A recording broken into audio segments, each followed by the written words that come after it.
नमस्कार माऊली, नमस्कार. कशी आहेस माऊली? बरी आहे ना तब्येत? अगं वयोमानाप्रमाणे काही दुखणी ही व्हायचीच. बदल हा होतच राहणार. अरे हो, बदलावरून आठवलं की बदल ही सातत्याने घडत राहणारी गोष्ट आहे. आज वाईट दिवस आले तरी उद्या बरे दिवस येतात. तसाच खेळ असतो पाप पुण्याचा. म्हणूनच पाप कधीही टिकून राहत नाही. पुण्याचा अंश तिकडे जन्म घेतोच आणि आज ना उद्या पापाचा नाश होतोच. मन कितीही सैरभैर झालं तरी सुद्धा मदतीचा हात धावून येतोच. गरज असते ती स्वतःवर आणि विधात्यावर श्रद्धा ठेवण्याची. बरं वाटतं हेमांगी. महोदय धन्य.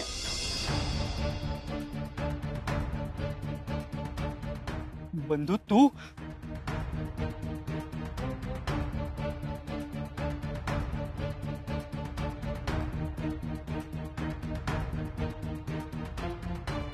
सुकीर्त, हेमांगी, हे काय बघतोय मी?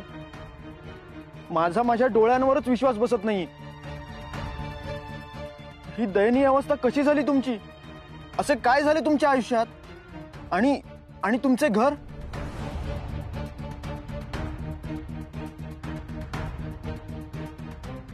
सुकीर्त, मी काय विचारतोय?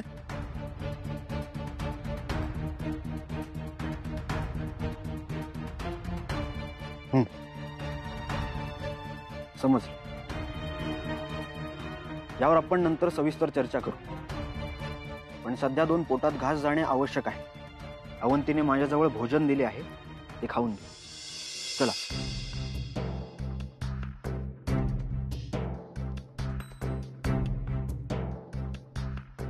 तुमच्या ज्येष्ठ बंधूच्या आज्ञेचे पालन करणे हे तुमचे कर्तव्य आहे.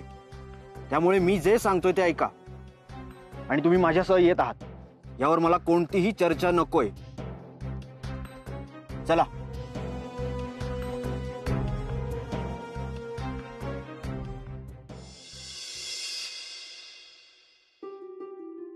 आले ले ले ले ले. कोण झोपले आहे बरे? आमचे बाळोबा का? हो, आता पिताश्री येणार घरी आणि आमच्या बाळोबाला छान भेट घेऊन येतील. अवंती, अवंती, अगं बघितलंस का मी काय भेट घेऊन आलोय ते? अवंती. आले आले.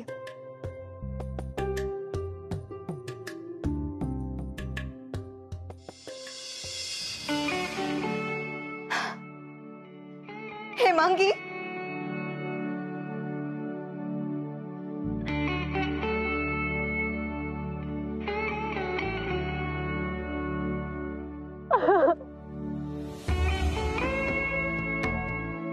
हेमांगी, भ्राताश्री,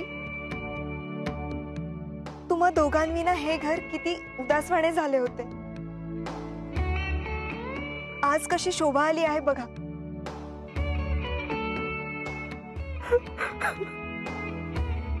बंधू,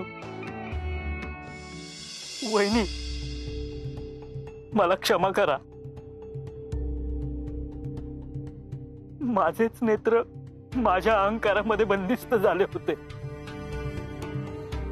मलाच समजत नव्हते मी कोणत्या दिशेला जातोय. माझे यश, माझी प्रसिद्धी, हे याचे श्रेय मी स्वतःलाच घेत होतो. पण ज्यामुळे हे सगळं मला मिळत होतं, प्राप्त होत होतं, त्यामागील त्या विधात्याला मी विसरलो. या ललिता पंचमीच्या व्रतामुळे हे स्थैर्य आपल्याला लाभले. तेच व्रत मी नाकारले आणि त्यामुळे जे भोग आम्ही भोगलेत त्याचा मला पश्चाताप होतो आहे. मला क्षमा करा, मला क्षमा करा. सुकीर, तुला तुझी चूक समजली. यातच सर्व काही आहे.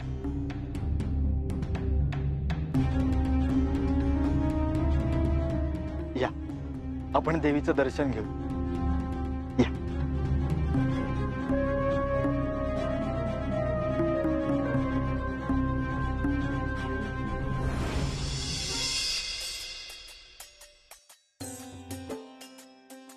अवंती, दिवस कसे पाखराप्रमाणे ओढून जातात कळत देखील नाही. सुकीर्तला येऊन 2 वर्षे झाली आणि आज तो सर्व धर्मकार्य पूजाविधी यथासांग करत आहे. याचा या पूजाविधीमधील रस पुनरुज्जीवित झाला याचा मला अतीव आनंद आहे. अगदी मनातले बोलला. परंतु परंतु त्यांच्या द्रव्याची परिस्थिती अद्याप सुधारली नाही. अवंती, तुझी चिंता रास्त आहे, परंतु प्रत्येक गोष्टीस अवधी देणे आवश्यक आहे. त्याचीही परिस्थिती सुधार आणि द्रव्य पुरवण्यासाठी आपण आहोतच ना. त्याशिवाय आपले कुटुंब एकत्र आले हे काही कमी महत्वाचे आहे का? त्यातूनच हेमांगी गर्भवती आहे. किती आनंदाची वार्ता आहे. हेमांगीचे मूल घरात खेळू लागल्यावर घरात खऱ्या अर्थाने नंदनवन नांदते. या स्वप्नाला कधी कुणाची दृष्ट लागू नये म्हणजे झाले. अगो बाई, विसरलेच होते. हेमांगीला दूध द्यायचे आहे. मी येते.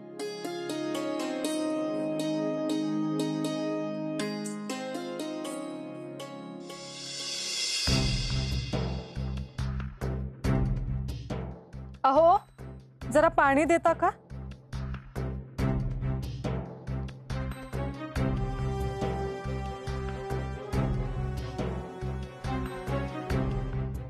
अहो,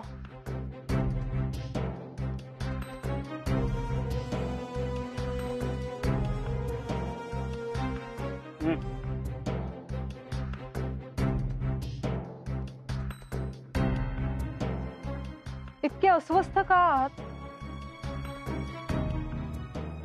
तुमच्या मनातील शंकेचे भूत काढून टाका बरे. तू जरा शांतच बैस. हा, तुला ना माणसं देखील ओळखता येत नाही. आणि इतकं कसलं प्रेम उफाळून आले ग तुझं त्यांच्यावर? हा, त्यांच्या दृष्टिकोनातून फक्त एक घृणास्पद गोष्ट दिसते. आपण येथे आश्रित म्हणून आलोय. इतकं गोड बोलायचं की जसं काही प्रेमच उफाळून आलंय. आणि मला एक सांग, मी त्यांचा एवढा अपमान केला, पण तरी सुद्धा त्यांनी मला एका क्षणात क्षमा कसे केले? एवढे मृदू कोणी वागू शकते का? पण मला खात्री आहे, पदोपदी त्यांना माझा अपमानच करायचा आहे. तू बघच. अहो, इतका तिरका विचार का करता तुम्ही? नाही, निखळ मनाने सगळ्यांचं प्रेम स्वीकारा ना. अगं, कसलं निखळ प्रेम? नुसता देखावा आहे. थोडा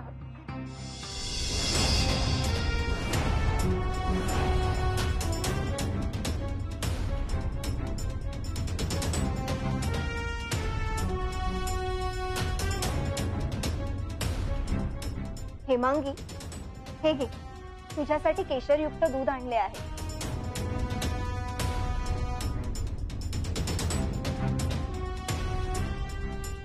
काय, कोणत्या देखाव्याबद्दल बोलणे चालू होते? आपण इतके क्रोधित का बरे दिसता आहात भ्राताश्री? बरे झाले आठवले. रामेश्वराच्या मंदिरातून नैवेद्य आणायचा राहून गेला होता. तो आणलात का? नाही आणला नैवेद्य. का? आता काय मला शिक्षा करणार आहात का? मंदिरातून नैवेद्य सुद्धा मीच आणायचा, नदीतून घागरी सुद्धा मीच भरून आणायचा. मान्य आहे की मी इथे आश्रित म्हणून आहे, म्हणून इतकी कामे सांगाल मला? हे काय बोलत आहात? माझ्या मनी अशी भावना देखील नाही. तुम्ही ह्याच घराचा एक भाग आहात आणि कामाचे असे वळणच लागले आहे. म्हणूनच तर कामांचे असे विभाजन करून दिले आहे. पुरे करा वहिनी. आता हे लहान सहान अपमान मला नाही सहन. तुमचा डाव आता पुरता समजलाय मला. माझ्याकडे द्रव्य नाही आणि आर्थिक पाठबळ देखील नाही. त्यामुळे अशी ही लहान सहान कामं सांगून मला सतत पाण्यात बघायचं. आश्रिताहून वाईट अवस्था करून ठेवली माझी. अपसमजाची एक ठिणगी संपूर्ण घर, संपूर्ण नाते जळून भ्रष्ट करते भ्राताश्री. आमच्या प्रेमळ वागण्यास तुम्ही जर असे हीन प्रकारे बघत असाल तर तुमच्या बुद्धिमत्तेची कीव करावीशी वाटते आम्हाला.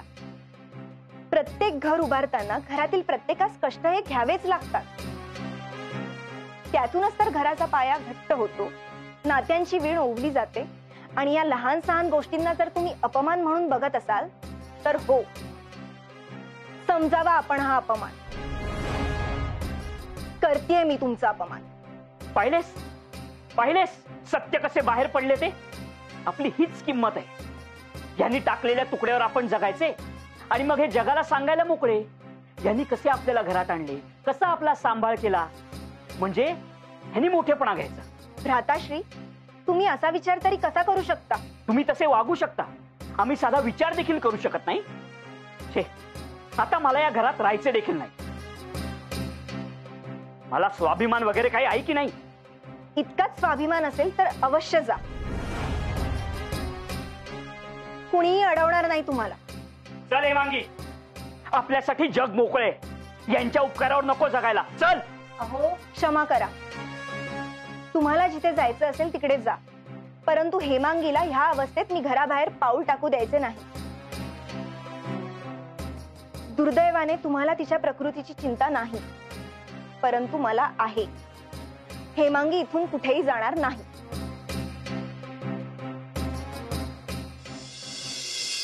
आता मला लक्षात आलंय, हे दुष्ट चक्र आहे. मी जेव्हा उपांग ललितेचे व्रत करत होतो तेव्हा कसे सुखाचे दिवस होते, पण त्या पश्चात त्या व्रताची हेळसांड झाली. तेव्हा देवीची वक्रदृष्टी आपल्यावर पडली आणि ती आपल्याला भोगायला लागली आणि ऐश्वर्य पाचोळ्यासारखे उडून गेले. परंतु आता तसे होणार नाही. जोपर्यंत मी देवीला प्रसन्न करत नाही तोपर्यंत मी या घरात पाऊल देखील टाकणार नाही. तू आता बघच माझा निर्धार. अहो अहो कुठे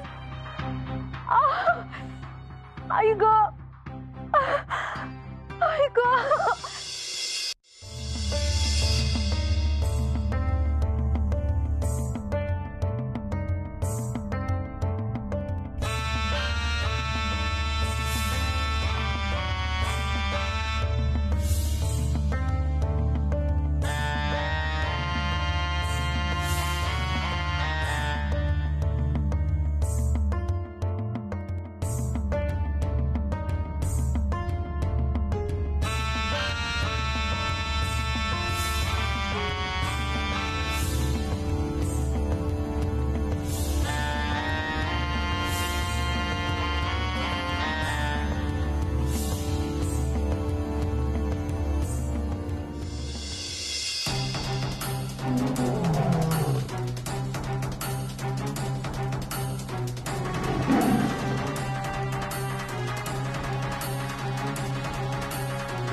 हेमांगी, काय होते आहे तुला? काही कळत नाहीये हो. जीव घाबरल्यासारखा होतोय. श्वास घेता येत नाहीये. भीती वाटते हो मला. काळजी करू नकोस, सारे काही क्षेम होईल. बराच काळ झाला तुझ्या पोटात अन्न नाही, भोजन करून घे. नकोय मला. कशाखाली अन्न जायचे नाही माझ्या. असे भावनिक होऊन नाही चालणार हेमांगी. तुझ्या पोटात जीव आहे, त्याचा विचार कर. त्यालाही या अन्नाची आवश्यकता आहे. भ्राताश्रींना शोधावयास ते गेले आहेत. आत्ता येतील ते दोघे. मलाही यांचे वागणे पटत नाही हो. परंतु मला हेही समजत नाही की हे असे का वागत आहेत. हे असे काय घडले होते की त्यांचे मन इतके कलुषित विचार करू लागले.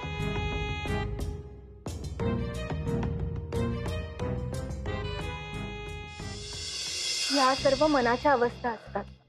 आपल्या मनावर आपला ताबा नसेल तर मन सैरभैर होते. पण ह्या अवस्थेत देखील तू काळजी करू नकोस.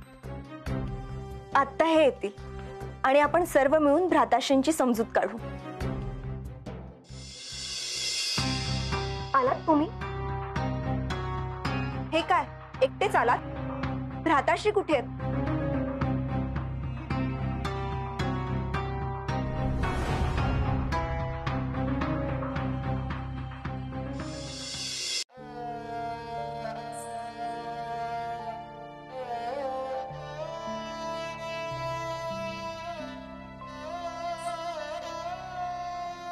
ही तर यांचीच होळी आहे.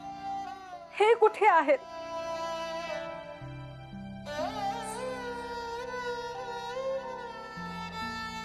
अहो,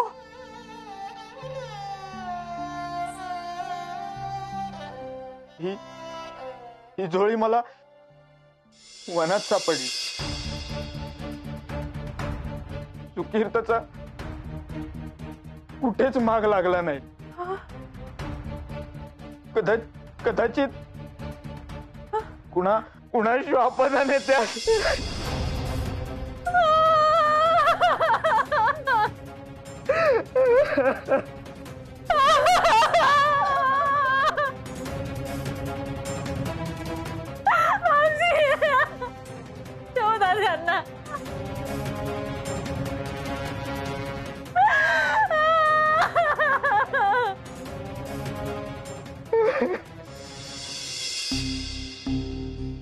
काय बाई म्हणावे, का तरणा ताठा पुरुष आणि असा मूर्छित अवस्थेत त्या जागी कसा काय आढळला म्हणायची.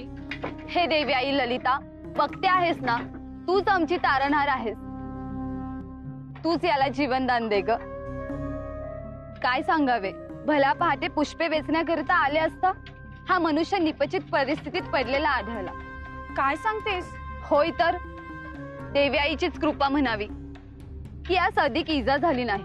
हो ना, नाहीतर या वनात कित्येक भयावह श्वापदे आहेत. त्यांच्या कचटात नाही आढळला हेच भाग्य म्हणायचे. मला तर वाटत आहे या शिवदा अग्नी सहन न झाल्याने ही परिस्थिती याच्यावर ओढवली असावी. परंतु यावर आता आपण तरी काय करायचे? अगं असे काय करतेस? यांचा श्वास अजूनही योग्य प्रकारे सुरू आहे.